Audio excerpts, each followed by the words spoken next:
those organizations that have been most successful with their technology have tended to lean into partnerships. But I do think it's the case that companies that fail to appreciate how important it is to transform are going to find themselves struggling. My prediction is that only 5% of the companies that invest directly in AI are going to actually get any return on investment from it. Legacy companies don't fail because they're old. They fail because they cling to outdated thinking while technology races ahead.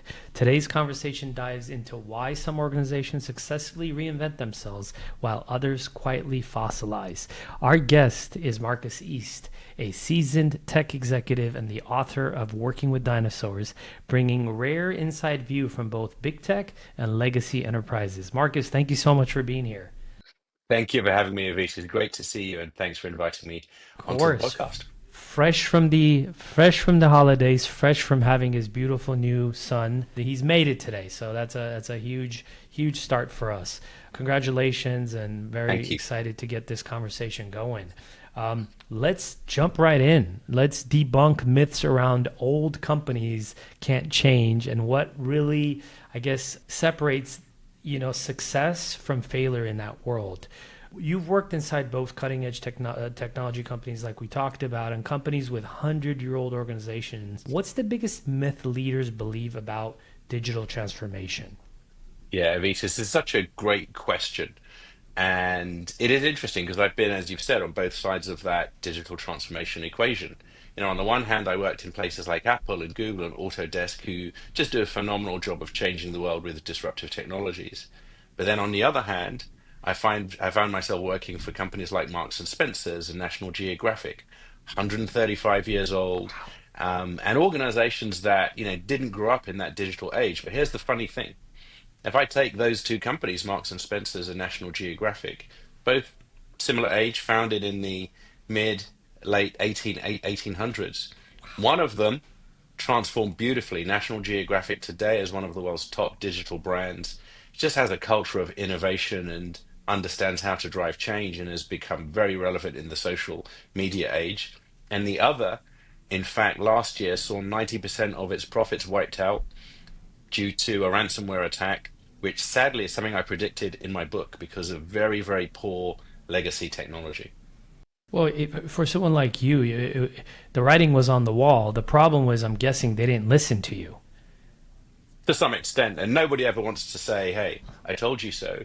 But I do think it's the case that companies that fail to appreciate how important it is to transform are going to find themselves struggling, particularly as we move into a more competitive era.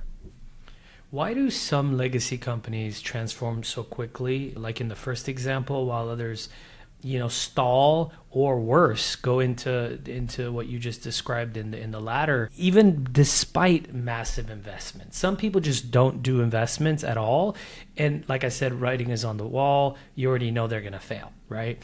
It's a company that believes that, oh no, it'll never go away. What are you talking about? Retail stores are here to stay. Nobody would ever buy a television, a $3,000 television online, and they disappear. You see that coming. How about those that are actually spending billions on digital transformation? I know these companies, and Mhm. they talk about the same thing 6 years in, digital transformation. I'm like, eventually that transformation has to actually happen, right? You can't continue to talk about your new digital transformation. Why do you think that happens when there is a investment and focus on it? Yeah, another great question. And my personal opinion is that it comes down to people from two perspectives. There's the leadership in the organization and there's the culture. So let me unpack it a little bit. If I think about organizations that have spent literally billions of dollars on digital and tech transformation and have failed, I've mentioned one of them earlier. The challenge there was a disconnect between the CEO's desire to drive forward with change and their ability to move their organization with them. Hmm. And then if we look at those organizations that have done it successfully, not only did they have a CEO who understood the potential for tech transformation or digital transformation, but they were also able to move their organization. Now, some of that was just down to their ability to set a vision, their ability to drive a culture, but also there was like an operational discipline and rigor around setting KPIs, making sure that you had the right skills in the right places, versus what I've seen in organizations that fail. It's the same executives that are being recycled into different roles because they're Mm. potentially close to the leadership rather than having the skills necessary. Oh, got it. So you're taking the right people and moving them to the wrong seat, basically, right? That's right. And you end up just doubling down on your legacy, basically, right? Or you doubling down on people protecting the way things have always been. Wow. So sometimes you have to be a little bit more ruthless in that situation and potentially keeping those people on board, but in different roles. That's Maybe right. doing a skunk work like scenario with this new digital transformation, right?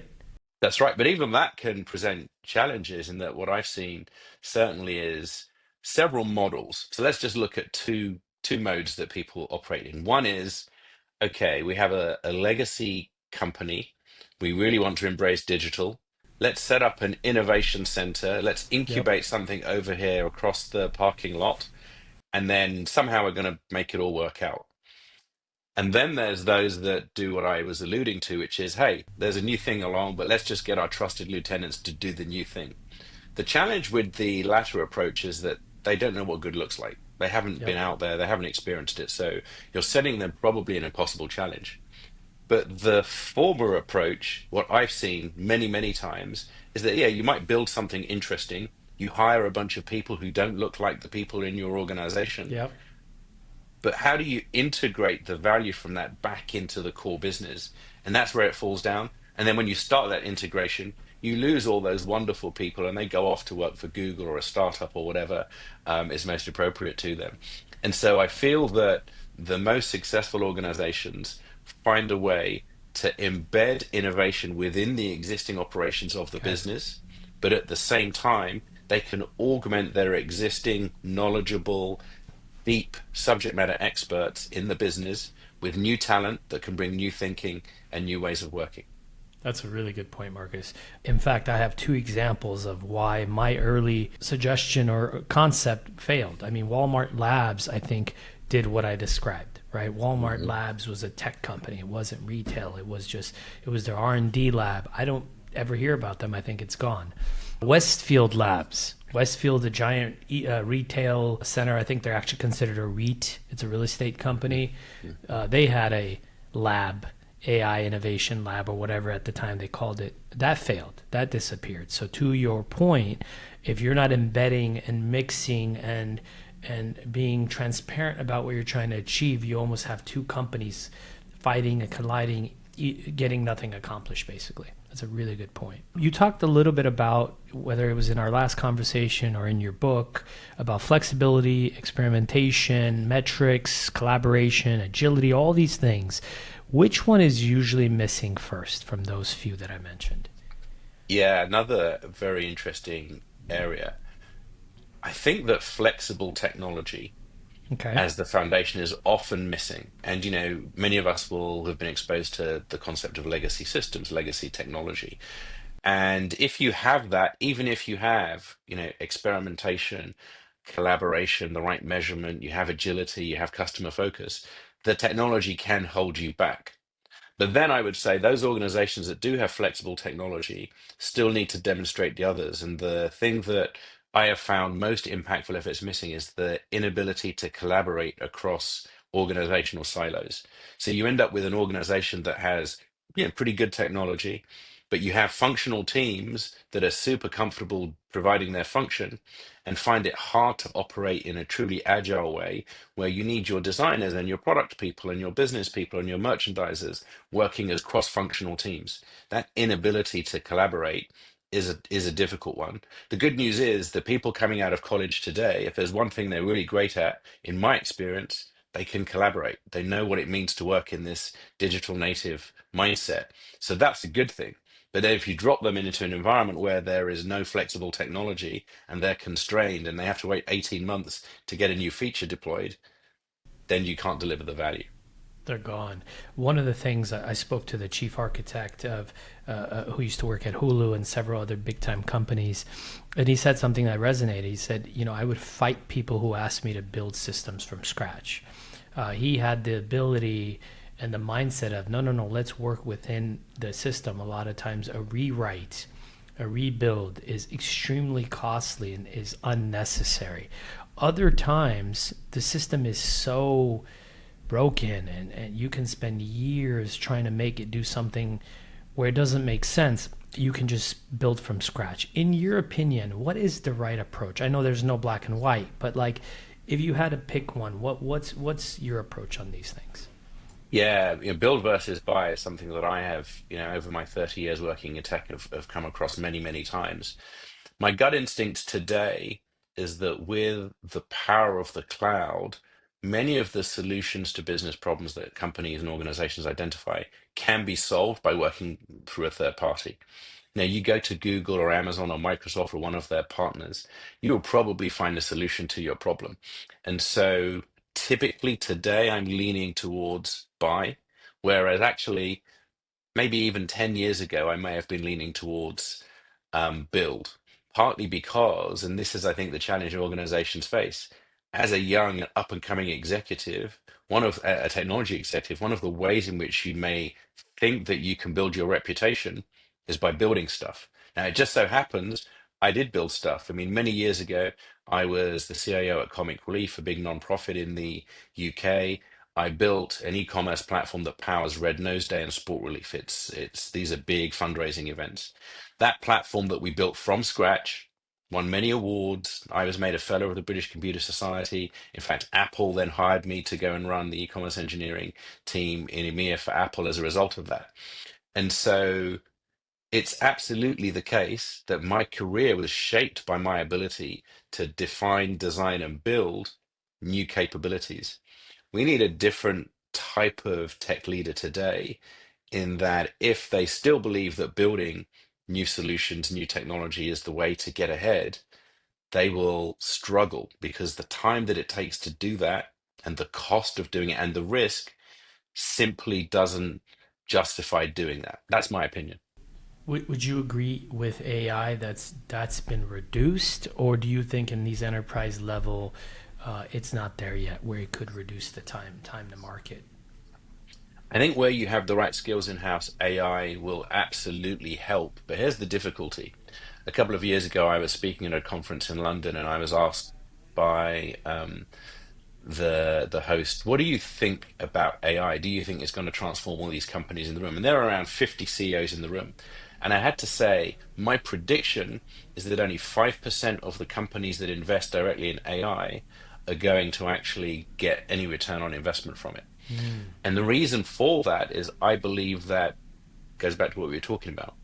You've got legacy technology that doesn't have flexibility. You have people that have worked in your organization for 20 years, have never seen good. They didn't deliver the digital transformation, but you're going to trust them again with hundreds of millions of dollars investment in AI. It so turns out that last year we saw from MIT a study that confirmed only 5% of investments in generative AI projects are delivering a return on investment. And so the challenge there is, how do you know as a CEO, as a leader in an organization, that your organization has the ability to deliver? And that's where partnerships come in. It's no surprise to me that if I look back over the last decade, those organizations that have been most successful with their technology have tended to lean into partnerships. They've partnered with TCS and maybe they've done strategic outsourcing.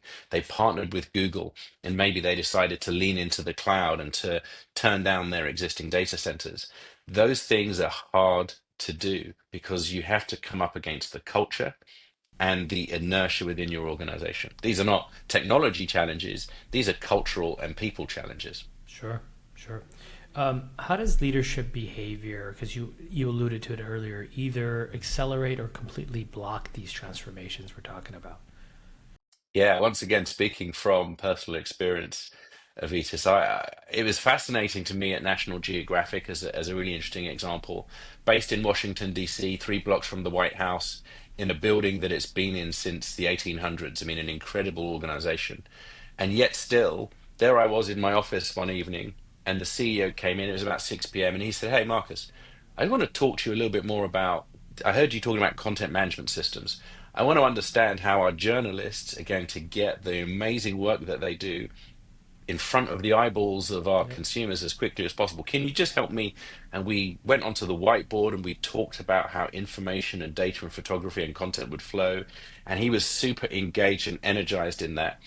And even went as far as we decided then we were going to make some changes to how we incentivize journalists to make sure that they're embracing this digital world. And so I share that example because there's a leader who was passionate about his organization. He'd worked there since he was an intern, but yet still understood that to succeed, he needed to change and he needed to be the leader and the driver of that change. Compare that to other organizations that I've been in where the leaders sit back, they maybe pay some lip service to transformation, Sure. but fundamentally they're looking at the quarterly or the daily dashboard of the business, and they want people to be focused on delivering those short-term results. And it is hard for leaders to be able to do both. And I'd say, Declan Moore, I'm sure he won't mind me saying this, Declan is the CEO at Nat Geo. He was able to do both. He could drive the short-term performance, but at the same time, context shift in the next meeting to talk entirely strategically about the future of media. That was a beautiful thing to see. And, you see that in executives at Google and Apple and Autodesk and companies like this. I think that's the thing that's missing in many other situations. It's a really good point, Marcus, because I run a 40 plus small company, 40 to 50 employee, including our consultants, and it's like I'm imagining how challenging it is for us to play both sides of the arena. We have our core business that's been driving revenue for us, Inc. 5000 twice. We've done it. We know what we're doing. Then we're creating an AI platform to optimize, make what we do faster, and who knows, maybe one day productize. And to get my CTO and product person to get me in the room sometimes is challenging, right? Because we got a business that's growing and we got to focus on that. So even in a small company with this is my idea, it's hard to pull us into really focusing on the future because you got the present to take care of. Now I can imagine you take that size and multiply by 1,000 and how complicated and complex it could be, right? That's It's right. huge. Yeah, Yeah, absolutely. I could see it. I could absolutely see it. Let's talk a little bit about why the customer, not technology, should define every transformation decision, right? You've said customers don't care about cloud, AI, infrastructure, your digital transformation. They don't really care about that. They care about one thing, is their experience. Why is it so hard for companies to internalize this as they just talk tech, they talk cloud, they talk transformations? Tell me about that. Yeah, another great question, Avitis. I think that We some only of ask it, great questions here, Marcus. I think some of it just comes down to our natural inclination as human beings to do the things that we're most interested in. And so, as a technologist, it fascinates me. Sometimes I'll meet somebody who's in a company that's going through some sort of challenge. Maybe they're about to be acquired or there's rumors about a takeover. And then I meet with the technology leaders, in a social setting, maybe over lunch or dinner. All they want to talk about is that, oh, serverless technology. I'm so excited about that. And I say, yeah, but what do you think about these activist investors that are, trying to drive change in the company? And that's not where their interest is. And so what you end up with is a situation where some technologists become super focused on the things that they love. Those really, really great technologists, and once again, I could, pull out a few company names here, they care about the customers and they care about the experiences that they're delivering because maybe earlier in their careers they were taught this. They understand the clear linkage between delivering solutions for your customers that deliver great experiences and deliver return on investment is the way you build your business. Now I learned that back in the early 90s. I was, as a 22-year-old, one of my bosses took me to an event where the CEO of our company, Lou Gerstner, was talking. It was in London. And Lou Gerstner, I was 22 years old. I had my pad. I was listening. And Lou Gerstner said, running IBM is hard because it's a big company, but the solution is simple. We lost our way by not focusing on our customers. If Mm-hmm. we focus on our customers, believe me, if we drive up customer sat, revenues will follow and margin will follow. And Sure. so that was something that I discovered early in my career. And so it's always been sort of built into I guess it's in my DNA now. The difficulty is that some organizations have a culture whereby they're really good at executing, but sometimes the North Star isn't something that they're holding dear. And once again, to go back to some of the examples at National Geographic, the re-engineering of that entire business from a legacy magazine, a legacy TV channel, and legacy theme parks into a digital business that has over 300 million customers every day. It's Wow. the biggest social media brand that there is. That took place because the leaders of the organization said, what do our customers need? And they looked at their customers and they said, you know what? They don't need to buy a magazine. They're not going to go into a store or walk past a newsstand in New York and pick up a magazine. Those days are gone. They're not going to sit down at 7 p.m. on Monday Eastern to watch a show that we broadcast on our channel. They want that content delivered to their devices, to their iPads, to their iPhones. They want it on their terms. And so that kind of thinking allowed in that organization the whole company to be re-engineered to deliver to what the customers needed. And the mantra was, and Rachel Weber, who was the chief digital officer and my boss, her mantra was meeting the customer's needs where they are. And so that was the way in which the company turned itself around. And so if you're able to identify what your customers want, if you're able to mobilize the company around it, I think that's always the best place to start.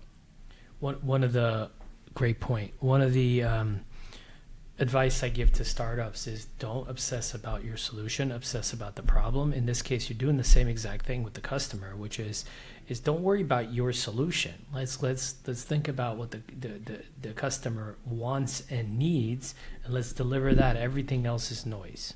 So on the flip side, let's talk about what happens when companies start with technology instead of working backwards from the customer side. Yeah, this is we see this a lot. I'm sure you've seen this as well. There are often some indicators that a company is behaving this way. You sort of walk in, there's a project that has been running for 6 years, and the project is well branded and people have got it on their jackets, Project Xenon, and they're really sort of fired up about it. And you ask them, the people working on that project, tell me about the business case here. Tell me about the return on investment that this thing is going to deliver.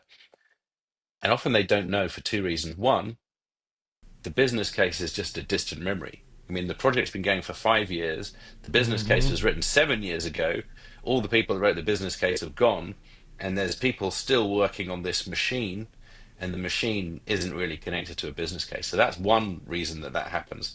The other reason is that those people who are driving the technology are super excited about doing amazing work and love, working with their favorite vendor. Let's say it's Salesforce or it's Amazon, and they lose sight of the business value. And if I throw another example out there as a comparison, one of the things that struck me in my 4.5 years at Apple was how every initiative was super focused around the business case. Now that probably doesn't surprise you and your viewers because Apple is everybody understands it's a great company, but the discipline with which decisions are made, like you've got to have a clear business case. Your business case should be based on experiments. Those experiments should tell us how it's going to impact the customers and should also tell us that the technological solution will work. That discipline leads to a world where you don't have 5-year projects. People are delivering value typically in under a year. I did see there's a few initiatives that were called rollovers that might have lasted, say, 18 months, but typically things were really tightly focused on a specific return on investment. That is really challenging for many organizations. And, if I describe them as legacy companies, you often find these huge planning cycles. You find that there are these very, very large initiatives. And one of my colleagues at T-Mobile called them grand projets. And he was, he agreed with me that in his career, he'd seen these massive 5, 6, 7, 10-year projects that never delivered anything for the organizations, but kept people's jobs going and kept the vendors really excited. And so I think that it's absolutely critical. People are always trying to tie back to that return on investment. And it's hard for technologists. I think it will change, but for the generation of technologists that find themselves in the C-suite today, it may not come natural to focus on the customer or to focus on the business case. It's really good. And 5 years. I mean, just imagine Apple designing a watch or a phone from 5 years today. I mean, the world is moving way too quickly. Technology is moving too quickly for it to matter in more than a year, frankly. I mean, you should have a vision for 5 years, but not the product itself. That's Um, right. you know, I thought about something. We're a technology recruiting executive search firm. A lot of times we interview people. You'd be surprised. These are 250K guys or whatever, and they might be the principal data engineer or whatever, data scientist. You ask them one question, they do a great job technical, and then you go, hey, what was the purpose for the business? And they're like, what do you mean? I'm like, well, you just talked about this great thing you built, but what was the business trying to accomplish? And they're like, well, yeah, they were pinging my API for blah, blah, blah, blah, blah. I'm like, I understand that. But what were they trying to get from the API into your data set? And, da, da, da. And it's like a blank stare. So I'm wondering, whose fault is that? Is that the fault of the leaders who are not explaining the vision or explaining why, hey, your work matters and here's how it helps our business? Or is it the employee's fault for not asking these questions? Why am I doing this? What's the purpose? Mm. How am I helping the business grow? Forget about what technology, what database I use, what cloud server who cares? Let's talk a little bit about why I'm even doing this. Whose fault is it? Yeah, this is a tough one. And the reason it's tough is that I think the responsibility falls both on those employees and those professionals that haven't wrapped their head around why it's important for the business, because I believe the best people do, but also the leaders that create a framework that allows someone to deploy potentially millions of dollars on behalf of a company without really understanding the business value. And once again, to go back to the examples, there, companies like Google, that typically doesn't happen.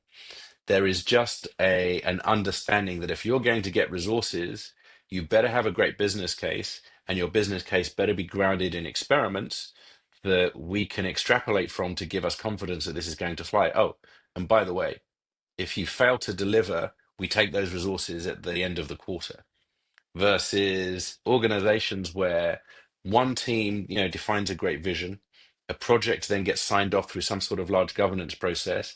It then gets, handed to your technology partners. The technology partners then mobilize and hire project managers and program managers, and it all then becomes this entity in itself.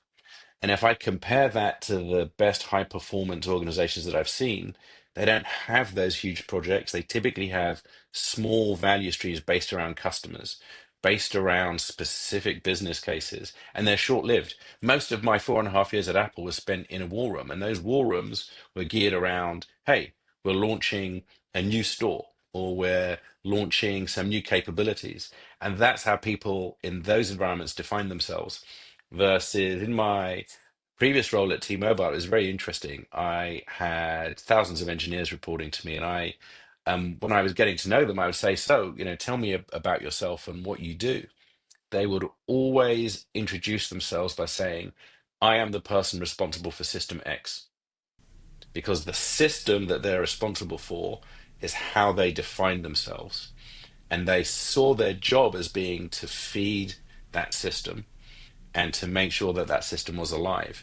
The fact that that system wasn't delivering value for the business, that your business stakeholders were saying, get rid of this system, that the system is full of cybersecurity risks, was something that they didn't really pay too much attention to because their job was to maintain their system. That makes perfect sense. That makes perfect sense. Um, and you're right. It's not black and white. In this case, it could be a mix of both, right? The person could not That's right. care, so they didn't ask the right questions or they didn't listen. This was not a cutting edge, bleeding edge company, so it could just be something they're telling them, this is what you do. We just need it done. Don't ask questions. Yep. Okay, you're paying me a lot of money to do this. I'll just go and do it. Let's talk a little bit about the talent. Why elite tech talent clusters, what it means for non-tech companies. right? So if you, in your book, I think you describe widening the gap between elite tech companies, tech teams, and everyone else. What's driving that big divide, right? The rich get richer, they say, and the poor Hmm. get poorer. Why is that when it comes Yeah. to talent? I think for some of the reasons that we just discussed, in that, to share a quick anecdote, I mean, and, it doesn't matter which company, but it was in, Silicon Valley. There I was, one morning, 8 a.m., just had my breakfast in the beautiful cafeteria, and there was a stand-up taking place outside my office, as it did every morning. And there were seven, engineers and designers literally standing up in a super cube, and one of them said to one of the team, "Hey, so that code you delivered yesterday just wasn't any good. Didn't meet expectations. You're letting the team down.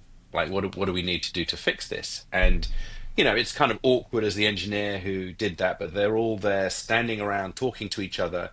That gets fixed. So maybe for 12 hours, there was a period of time when the code was not quite to the standards that that company wanted. They fixed it because the culture was all about, let's call it out, let's be clear, let's make it Wow. happen. That is how super talented teams work. If I compare that to other environments, I have seen situations where engineers have delivered something that they've been working on for 6 months, in isolation.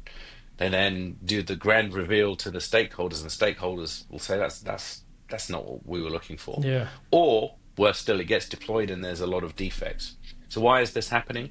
I think it happens because in the high performance environment that I described in the first example, if you come out of college as a talented engineer and from day one, the expectation is that you're delivering at a really, really high level, it will get you to up your game. The recruitment processes are stricter, the training is better, and then you're working with other people who are going to be assessing your work every single day of the week. If you can survive that for 2 years, you're going to be a great engineer or a great designer or a great systems professional. I think that many non-tech organizations don't have that level of discipline. So the challenge is they don't recruit the best tech talent in the first place because, the best tech talent wants to work for FAANG companies or potentially wants to go into financial services. And then they don't have an environment where you can then further enhance the skills of those people. And certainly in the last 10 years, let's be clear, Amazon, Microsoft, Google in particular have been sucking up talent from, many companies. And, my wife worked for a while at LinkedIn, and it was very interesting. She's a data-driven marketeer, and she was always fascinated to see the flows of people in and out of companies. And she would say these companies are a bit like these sort of massive planets that just entered the solar system, and they're just sucking through the force of gravity all of this great talent to them, and that talent then reinforces itself. It gets better and better and better. And so it is hard, and I feel that companies that don't have the ability to hire the 10x engineers that Steve Jobs talked about, they have to be realistic about their ability to deliver high quality technology. And that's why I think partnerships are so important. Like, maybe you need to partner with the Amazons and the Microsofts and the Googles of this world to be able to get access to the output of that talent, rather than believing that you can hire talent at a fraction of the cost that is as good as the talent that those companies are hiring. Marcus, great point. I'm going to challenge you on something.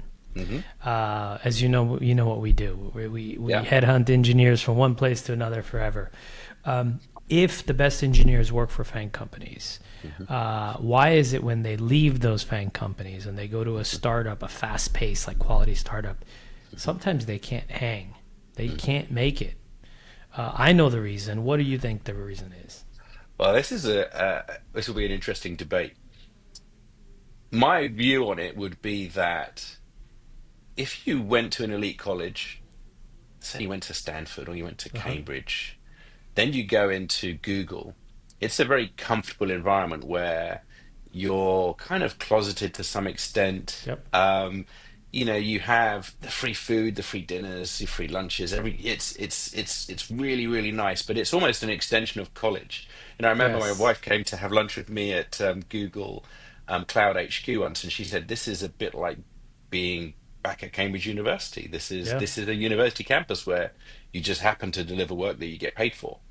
When you then leave that environment, as somebody that's always worked in an environment where everybody else is super highly talented, Yeah. and you find yourself in an environment where maybe it's not quite as easy to do the things that you did, Yeah. that adaptation can be hard. And I'll summarize it for you thus, because I had one of my friends actually said this to me. He left Google to go to a startup and struggled. And the reason he struggled, he said, because in Google, if I ask someone to do something, it's going to get done. I'm going to look at that in a couple of days, and I know it's going to, I have absolute trust and faith in the quality of the inputs that I'm going to receive. The difficulty he had with the startup is that he got into a place where the stuff wasn't being delivered to his expectations. Now, you might argue maybe he's a prima donna. Yeah. Maybe he should have been more flexible, but he'd never previously worked in an environment where things weren't always of the highest level. And I Sure. do think that, in addition to being a great engineer, if we're talking about engineers, you also need to be able to handle ambiguity Sure. and you need a level of flexibility. And so I take the challenge, but I do think that, there's a certain personality that can be a great engineer Yeah. and still work in those environments. Yeah, there's a couple thoughts I have on this. I'll kind of share it. For years, when startups would just say, "Hey, they wanted what do you call it? Top 20 schools, top 10, companies." I would tell them, "Look, it's not what you think, right? You're only going to get the engineer out of Google that's out on the cold, right? They've been laid off and they're willing to do it." Or you're gonna get them to come, but they're gonna go back to a FANG company in a year when they get the big salaries and things like that. But I also explained the fact that these folks sometimes are cogs in a giant wheel, right? Mhm. And so, they didn't build what they're talking about that they built. They're one of 10, 20, 30, 40 people. Now you expect them to be the person, the guy, the girl, to all of a sudden take you from 0 to 1. They're not that person, right? And it took years. It wasn't like it was me, but it took years for startups to start realizing that. And now it's actually gone opposite level where I'm like, whoa, whoa, whoa, whoa, whoa, where they're like, nobody out of Google, Amazon, and I'm thinking, why? What are you doing? This is a really good engineer. So it's really funny how the universe works, but I think it has a lot to do with those companies hire thousands of engineers. There's no such thing as every engineer at Google is great and every It's engineer at true. this company sucks, and don't generalize it because, they hire good people, but sometimes these people treat it like schooling. They study, they practice. Their only goal is to go work for a FANG company. They get the job and then they cruise for the next 1, 2, 3, 4 years. And all of a sudden, they go work for a startup or mid-sized company. They actually have to really be the person to do the work, and they just can't keep up. Maybe it's they don't have the resources and the tools. Maybe they don't have the team. Maybe it's what you described, that the culture that the startup thinks they're building, they're not really building, right? Yep. Hmm. The caliber of complexity of their problems they think they're solving, they're not. It's not what they're doing, right? So there's a lot of reasons, right? Because these are people. These are people. Sometimes people aren't hungry. Uh, Yeah. but a lot of my buddies who went to FANG companies will then go to a startup, and I'll say, well, how do you go from this to this to this? And they would say, we go to FANG companies to fuel up, right? And then we go to startups to do real work. Isn't that interesting? It's super interesting, but if I could jump in, I think it also reflects a change that I've seen in the last few years, in that I believe that the best professionals are the professionals that now want to have real business impact. And Yes. let me explain that. So when I started out in my career 30 years ago, it was super interesting when I talked to people that joined IBM like I did in the early 90s. Many of them are talking about the pension being one of the factors that led to them coming, and that yeah, final salary pension is going to be awesome, and I'm going to stay here for my life. And then you saw that changing over time. Then the dot-com thing came, and suddenly I had friends who said they were quitting IBM to go and work for no salary and stock options, and it sort of blew my mind. But then they were focused on something different. They wanted to have an impact on the Yep. world. And so one of the factors I think that might be driving the phenomenon that you described is Bingo. that if I am in Meta and part of a big team working on a product that was actually launched 15 years ago, do I have a real impact on the planet? And I'll bring that to me personally. I mean, a lot of people say to me, hey, why did you leave Google? Why didn't you stay at Apple? Partly because I wanted to put a ding in the universe.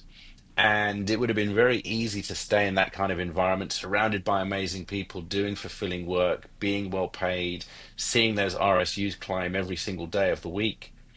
But actually, when you step out of those environments and you put yourself somewhere where your impact can be so much greater, for me personally, that's super rewarding. And I do feel for your business, as a headhunter, you're probably looking for those people that want to put that ding in the universe, not those people that just want to sit back and cruise Dead on. um, and rest and vest. That's rest and vest. That's a really good way to go. Absolutely, they want to make an impact. I had one guy 10 years ago, MIT guy, worked at Google. I said, "Why do you want to leave Google?" And I kept pushing back. You're gonna leave 100,000 on the table, and I kept pushing back, pushing back. This is when I was more active. Now I have a great team. I rarely get involved, but he says, "Look, man, okay, like I get where you're going with this." He's like, "I work on Gmail." Right? Do you understand? There's just a certain amount of time I could sit here and be challenged working on Gmail. They basically hired me and are just tucking me in the corner. There's not much I do here. Okay. I'm like, okay, fair enough. So the impact piece is huge. People want to make an impact. They really want to make an impact. What should companies realistically do if they can't attract or retain that top tier technologist, right? They have these big dreams, big goals. They want it all, especially startups, IT startups too, right? Because they laundry list of the amazing things they want, top 10 school, top 10 companies. And what do you want to offer them? 185. I'm like, good luck with that. Like, it's not going to happen. Something's got to give. What should they do? Yeah, two approaches, and I've seen both work.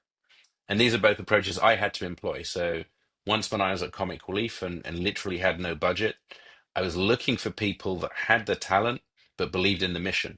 And so Comic Relief, which builds, these incredible campaigns that save millions of lives, I found people who were prepared to work for 40% of their market rate. But here's what's crazy. Wow. After we delivered the platform that we built is called Frost, and it still powers Comic Relief today. After we delivered that, many of those people, they actually then cashed out. What they did is they went into super big jobs. So our chief architect went on to become the CTO at Pivotal Labs. Wow.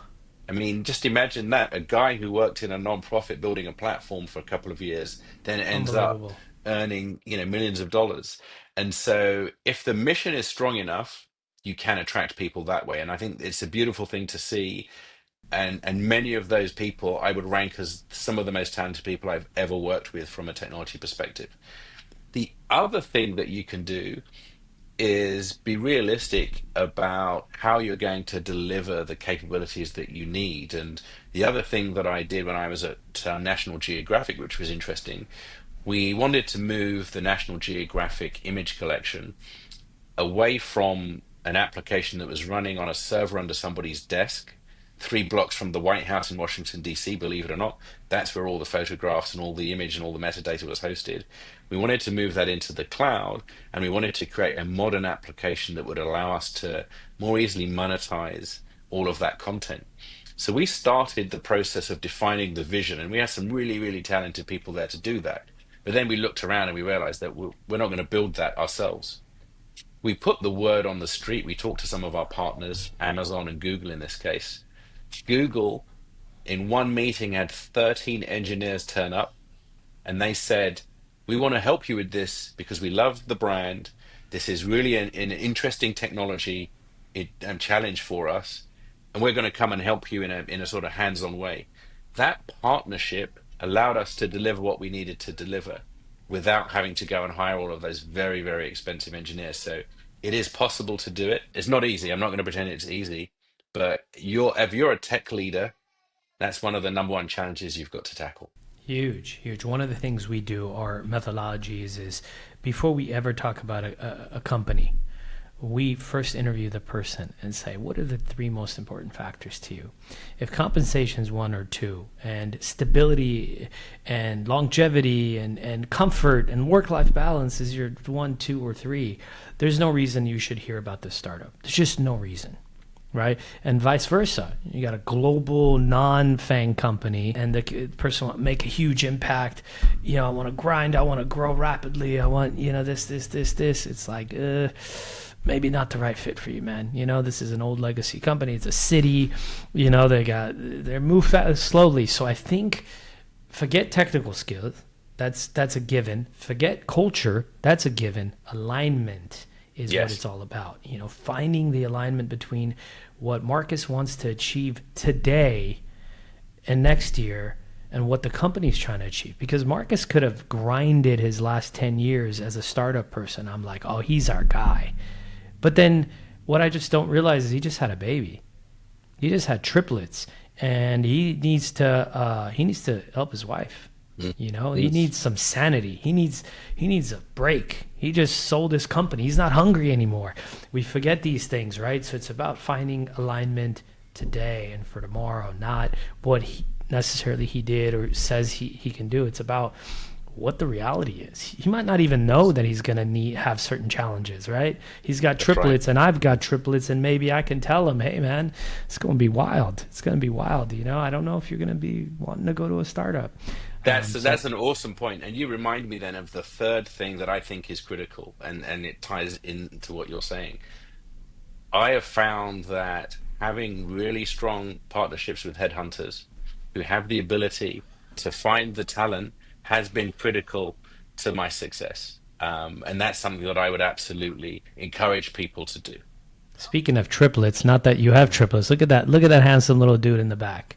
I Uh, apologize. I don't know why don't his mother has apologize. allowed him. Oscar, say hello. I'm in the middle of an interview here. Live Um, podcast. You've made it, Oscar. You've made it in life. That's right. awesome. What a cool looking dude. By the way, Marcus does not have triplets, nor do I. But the age of kids he has, he might as well have triplets. I have doubles. Great kids. Let's keep going. Let's talk a little bit about your book, right? Mhm, th- you know, let's talk about the three dinosaurs that kill progress. In your mhm, book, you mhm, also describe the three types of dinosaurs: mhm. people, legacy tech, and operating models. Which one is the hardest to eliminate? And why did you pick these three as the types of dinosaurs? And why did you write that book, by the way? So many questions in one. Yeah, well, let's start with why I wrote the book. One of the things that I've realized as I have moved through my career, increasingly people say to me, "Hey, I would love to understand how you built that team or how you were able to achieve that thing." And so having a book that just captures some of those thoughts and some of those anecdotes I thought would be quite important. And so when I speak at a conference, it's quite nice to be able to give people a copy of that book, and the feedback has been great. So I've enjoyed that process. The dinosaurs, though, and which type of dinosaur is the one that's hardest? I think the hardest one to deal with is the people. And this is the reality. I mean, we've talked about this, and your business is people. In an ideal world, you would say, "Hey, let's have all the 10x professionals, that are out there," but that's simply not realistic. And so you find yourself as a tech leader in a legacy organization having to balance between understanding and respecting the people that you have today, Yep. augmenting them with some people that can come in. But to the point that you were making earlier, there's no point bringing in a bunch of FANG people if they're not going to be able to work in an environment with people that have got a really, really different skill set. And so being able to augment the skills that you have, the business experience and expertise with additional talent, I think that's the trick. I think that's the trick. So, but it's hard. So fixing the people is hard. I do believe that you can address the legacy systems, the technology dinosaurs much more easily. I do believe Absolutely. that the partnerships I've talked about can help there. I mean, let's look at Deutsche Bank as an example. Deutsche Bank, a great company, had for many years struggled with its technology investments, just decided to do a strategic agreement with Google Cloud, gave all of their data centers to Google Cloud and said, now we're building in the cloud and Google's going to manage all of the infrastructure for us. So there are ways in which you can tackle the technology. And then the operating model. I think that that goes hand in hand with the people in a way, but many organizations know how they should operate. They know that they should move away from a world where they have like these systems and everything is system oriented, where my job is I'm the owner of system X, to a world where there are platforms and there are product capabilities on those platforms. And that's what you see in the FANG companies. That's what you see in, the Spotifys of this world, in the digital natives. They really understand the platform product paradigm, and I think many companies actually do get that, but you can't make that happen if you don't have people who Yep. know how to work in a platform product paradigm. Well, plus people power everything, right? So if I, as the owner or CEO, don't sign off on your project and it's just lip service, just to land Marcus, just to get someone great, just to say the right things, and then I keep delaying things, there's no point of bringing Marcus in. You can hire the best technology leader in the world and then handcuff him to old legacy people, technologies, and we call it sacred cows. Oh, you can't touch that person. You can't touch that person. Oh, give her what she needs. Give him. Next thing you know, he's like, why am I here, man? Right? Why'd Absolutely. you bring Yeah. me in? Hmm. So, if you were to do an audit, would you start with the people component to see how well that's covered and where the gap is, and maybe ask the leader, hey, how willing are you to part with these things or people or systems? Would you start there? 100%. And would you Where I start have, with an audit? I'm sorry to interrupt. Would you start yeah, with an audit, or because I just made that up? yeah, I would. It would be a gentle audit in that if I look back over my career, those times that I've failed, and, I've had more wins than failures, but I've had a couple of spectacular failures. I would argue that the failure was because I didn't deal with the people problem. And Mm, so, the Marcus East of today, if he goes into an environment, he's going to start by looking at those people. Now, audit's a strong term. You need to do the audit, but you kind of need to do so in a gentle way. You've got to of course. understand what are the motivations of the people there. Like if you inherit a leadership team and the entire leadership team is resting and investing, and they don't want to change anything, and they love how they've been doing things for 20 years, and they just want to survive you. They're like, hopefully you're gone in like 3 to 4 years. I just need to survive. You're going to struggle to deliver the change that you need. And so you've got to really understand those motivations. And once again, I've seen it both ways. I was really surprised in one of the companies I went into, old company. We've talked about it, but the people really wanted to win. They really wanted to innovate. They were excited to learn. They're like, wow, this guy worked at Apple and there's so much that we can learn. Versus another environment where you sort of go in and people are like, well, look, welcome. That Silicon Arms Valley stuff's not crossed. not going to work here. Yeah, it's not going to work here. This is how we do things. We're different. We're unique. And when you start to hear that, you will understand that you've got a big people challenge, but you have to address it. Now, the good news is we're going through an interesting generational change now when the baby boomers, the Gen Xers, many of them are going to be retiring. And I do feel that there's going to be a unique window over the next few years where particularly some of the larger Fortune 250 companies are going to have to start thinking about what is the future of tech leadership. And I know Sure. there are some companies that have actually hired some pretty inexperienced but super talented young tech leaders because they're saying it's a different skill set now. The skill set of old was managing, thousands of servers and lots of data centers and thousands of people. Yep. The skill of tomorrow is delivering value for the company quickly in the most efficient and cost-effective way possible. So there's a great opportunity, I think, that the change, generational change that we're going through could bring, but it's not easy, which is why Yeah. organizations like yours are super important if you're going to do this kind of stuff. I appreciate that. Why do you think outdated processes are often more dangerous than outdated systems?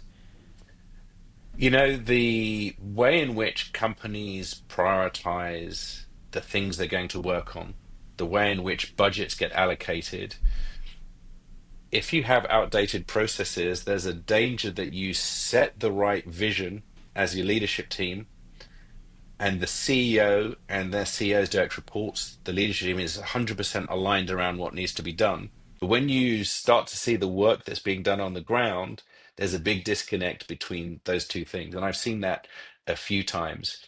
And in one of the companies I worked for, I remember going out for drinks with the CEO, Fortune 50 company. So, big company. And he said, I don't understand it. He says, I've been going around doing these sort of have a coffee with the CEO, and I ask people what they're working on. And he said 90% of the time they're working on stuff that doesn't seem to be aligned with the company's Mm, priorities. What am I doing wrong, Marcus? And I said, it's not you, it's the operating model and the processes that we're working to.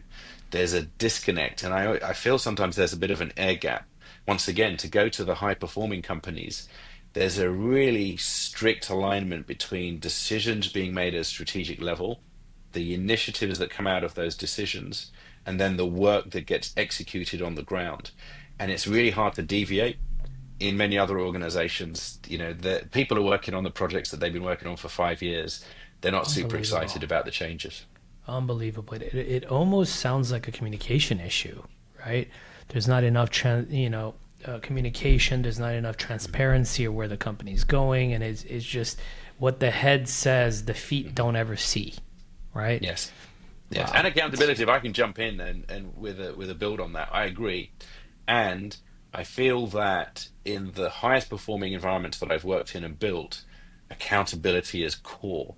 In that, I talked about the engineer who delivered code that wasn't that good.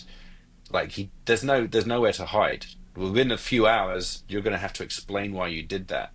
Versus other environments where you cannot deliver that big project that the company spent $20 million on, and you can still get promoted, and you can still be the person to lead the next project. That doesn't happen in the high performing environments. If you fail to deliver, you're probably gone. And I think that accountability, and that's extreme accountability, and doesn't work everywhere, but that level of accountability, I think, is key, because you want to make sure that if I commit to doing something, I'm going to deliver it, and it has to be aligned with the priorities of the organization. If I'm working on things that aren't aligned with the priorities of the organization, somebody needs to hold me accountable for that. And that doesn't happen always. Very rarely happens, from what I've heard. Great people don't work in environments that there's no accountability, because they feel like they're the only ones doing work, that they're the That's only right. ones carrying the weight. Why work here? I'm degrading here. I'll go somewhere else. I mean, we've been lucky enough to snag up some great talent the last couple months, because they're like, there's no accountability here. I Mhm. go get huge searches, and I've got 10 roles, and the team, whether they delivered or not, no one cares. I'm stuck here. It's my face. It's my brand, he said. For me to bring in business and not be able to take care of it is not a good look for me. So I want to be in an environment where people care.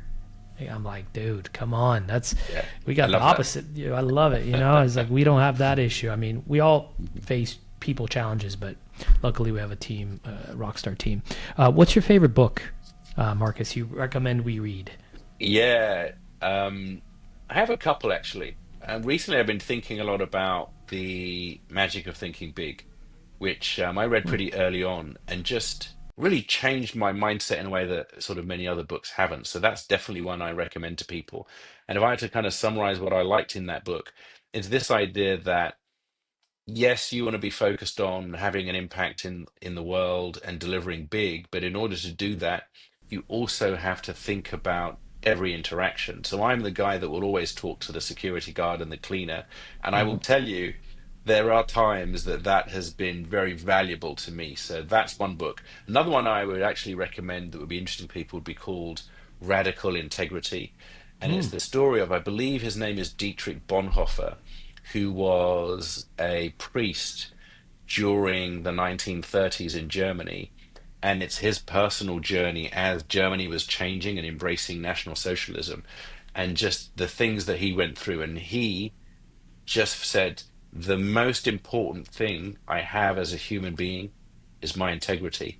And he was prepared to put his life on the line. And all I will say Wow. is that he wanted to stop what was happening in Germany and was prepared to put his life on the line to do it. And so, super interesting story. Incredible. Incredible. If you were to put one statement on a billboard for folks dealing with navigating leadership in fast changing environments, what would it be? It would be, and if you don't mind me cursing, Go for it. don't do stupid shit.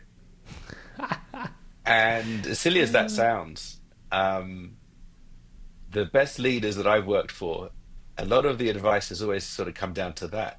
You see people working on something and they're whiteboarding and they're coming up with an idea and hey, we're going to do this.